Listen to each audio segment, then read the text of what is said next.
গ্রামের লোকেরা কিছু হলে হুজুরের কাছে গিয়ে তাবিজ নিয়ে আসে। তাবিজ গায়ে দেওয়া কি শিরক? কোনোভাবেই তাবিজ গায়ে দেওয়া কি জায়েজ? একটু বলবেন। এই যে গ্রামের লোকেরা কিছু হলে হুজুরের কাছে তাবিজ নাই, এটা সবার জন্যই উপকার। তাবিজ কেউ তো ফ্রি নেয় না, ফ্রি নেই। কাজেই আপনারা জায়েজ হোক আর না জায়েজ হোক এই নিয়মটা চালু রাখবেন, আমাদের লাভ হবে। কিন্তু সুন্নত আপনাদেরকে অন্য জিনিস দেয়। তাবিজ কেন নেন? তাবিজ নেন বিপদ আপদের থেকে বাঁচার জন্য। বিপদ আপদ থেকে বাঁচা মানে এটা হলো স্পিরিচুয়াল থেরাপি। একটা তো হলো আমরা থেরাপি করি, চিকিৎসা করি। আমরা গায়ে ব্যথা হলে টিপে টুপে গরম পানি দিয়ে যেটা করে সেটাকে কি বলে?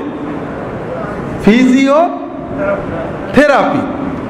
আর এটাকে বলে স্পিরিচুয়াল থেরাপি, অর্থাৎ আমাদের আত্মাকে টিপে টুপে ব্যথা ট্যাথা সেরে জোরালো করা।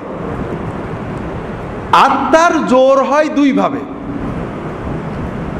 গাছ, একটা গাছ আছে না, গাছের মূল জোর হলো শিকড়ে। যে গাছের শিকড় মজবুত সে গাছ তো ঝড়ে পড়ে না। আর যে গাছের শিকড় দুর্বল, ঝড়ের ভয় থাকলে কি দেওয়া লাগে? কি দিতে হয়? পেলা দিতে হয়। মাশাআল্লাহ। তো জোর দুইভাবে হয়, একটা হলো শিকড়ে, একটা হলো পেলাই। আত্মার জোর মূলত হয় আপনি যখন আল্লাহর জিকির করবেন নিজে। সকালে আপনি নামাজ পড়বেন, সকালের দোয়া সকালে পড়বেন, রাতের দোয়া রাতে পড়বেন। নবীজি যে দোয়া শিখিয়েছেন সেই দোয়ার জোর বেশি না আমরা যেটা বলি সেটা জোর বেশি? আপনি সকালে সন্ধ্যায় সুন্নত দোয়াগুলো জিকিরগুলো পড়বেন, আপনার শিকড়ে জোর এসে যাবে। আর যখন আপনার শিকড়ে জোর থাকবে না তখন আমরা ফু দেব, ফুর জোর পাবেন, অথবা তাবিজ দেব, তাবিজের জোর পাবেন। এখন আপনার জন্য সুন্নত বলে তুমি শিকড়ে জোর করো, আর আমরা বলবো না বাবা শিকড় দরকার নেই, আমরা পেলা দিই, শুধু টাকা দিবা। আপনার জন্য কোনটা সুবিধা করো? কোনটা সুবিধা হবে বলেন না? এই জন্য সুন্নত পদ্ধতি হলো আপনারা নিজেরা সকাল সন্ধ্যা আমল করবেন। এরপরেও যদি কোনো প্রবলেম হয় হুজুরদের কাছ থেকে ফু নেবেন। ফু নেওয়া, পানি পড়া নেওয়া, ঝাড়ফুঁক দেওয়া, এগুলো সুন্নত। তাবিজ দিতে রাসূল নিষেধ করেছেন, অনেকগুলো হাদিস আছে। আলেমরা কেউ কেউ জায়েজ বলেছেন কোরআনের আয়াত দিয়ে। তবে সবসময় মনে রাখবেন রাসূলুল্লাহ সাল্লাল্লাহু আলাইহি ওয়াসাল্লাম যে নিয়ম আমাদের দিয়েছেন এর চেয়ে ভালো আর কিছু হতে পারে না। রাসূলুল্লাহ সাল্লাল্লাহু আলাইহি ওয়াসাল্লাম যখন যেটা দিয়েছেন এটা আমাদের জন্য কল্যাণকর।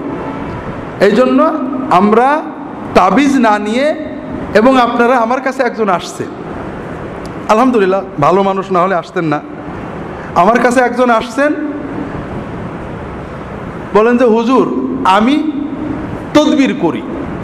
আসছে কোথায় আপনাকে বলি, এই এখানে ভাইরা আছেন সিরাজগঞ্জে, আমি এক জায়গায় মাহফিলে গেছিলাম, ওখানে বোধহয় তিনি আসছিলেন। বলেন যে হুজুর আমি তাবিজ করি।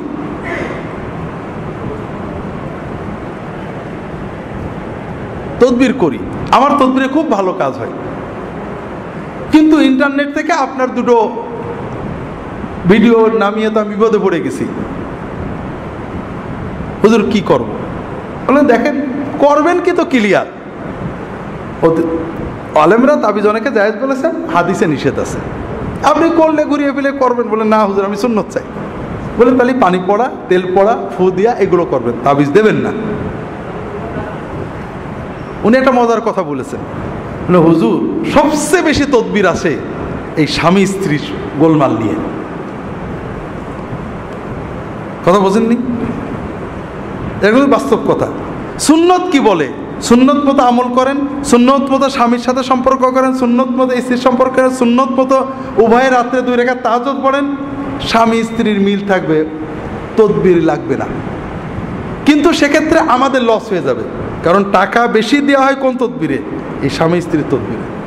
স্বামী কোটিপতি আসে আমাদের কাছে আছে দোয়া নিতে, আমরা তাবিজ দিই না তো, দোয়া টোয়া নেই, পয়সা দেয় না, আমি বইটই দিয়ে দিই আর কি। তো এই জন্য তাবিজ আপনারা ব্যবহার করবেন না, বরং দোয়া ব্যবহার করবেন, নিজে দোয়া পড়বেন। এরপরেও কিছু যদি সমস্যা হয় আলেম ওলামা নেককার বুজুর্গদের কাছ থেকে পানি পড়া নেবেন, তেল পড়া নেবেন, কালো জিরে মধু পড়ে নেবেন এবং ফু নিয়ে আসবেন, মাঝে মাঝে দিয়ে ফু নিয়ে আসবেন, নিজেরা আমল করবেন, ইনশাআল্লাহ অনেক বেশি উপকার হবে। আমি দ্রুত কোরআন তেলাওয়াত করতে পারিনি, অনেক ধীরে ধীরে তেলাওয়াত করতে পারি, একটু বেশি দেরি হয় পড়তে, রোজার মধ্যে কি কোরআন খতম দিতেই হবে? কোরআন কারীমের খতম দেওয়া রোজার মধ্যে আবশ্যক নয়, তবে আপনি কোরআন কারীম পড়ে যদি শেষ করতে পারেন সেটা অবশ্যই মুস্তাহাব এবং ভালো।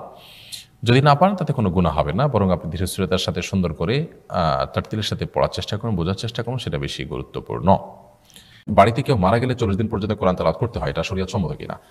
বাড়িতে কেউ মারা গেলে মৃত ব্যক্তির জন্য আমরা দোয়া করতে থাকবো, সেটা কোনো দিনক্ষণ ফিক্স করে না সাধারণভাবে। আর 40 দিন পর্যন্ত কোরআন তেলাওয়াত করার যে প্রথা বা প্রচলন আমাদের দেশে আছে, এটা নিছকে আমাদের নিজেদের বানানো কালচার। কোরআন হাদিসে এরকম কোনো নির্দেশনা আমাদেরকে দেয়নি যে কারোর মারা যাওয়ার পর 40 দিন পর্যন্ত তার বাড়িতে কোরআন তেলাওয়াত করতে হবে।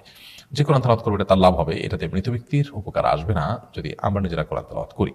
নিজের কোরআন তেলাওয়াত নিজের জন্যই হবে। আল্লাহ বলেছেন আল্লাহ সাল্লাম আসা আমার যা নিজের জন্য চেষ্টা করো সেটাই সে পাবে।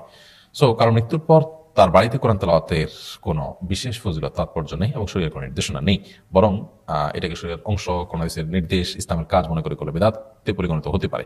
এমনিতে কোরআন তেলাওয়াত করাতে দোষী কিছু নেই, কিন্তু মারা গেছে সেই জন্য আমাকে 40 দিন তেলাওয়াত করতে হবে, লোক ভাড়া করে আনে তেলাওয়াত করতে হবে, এরকম ধারণা থাকলে সেটা ভুল ধারণা এবং তার কারণে বরং গুনাহ হতে পারে, এটাকে সংশোধন করতে হবে।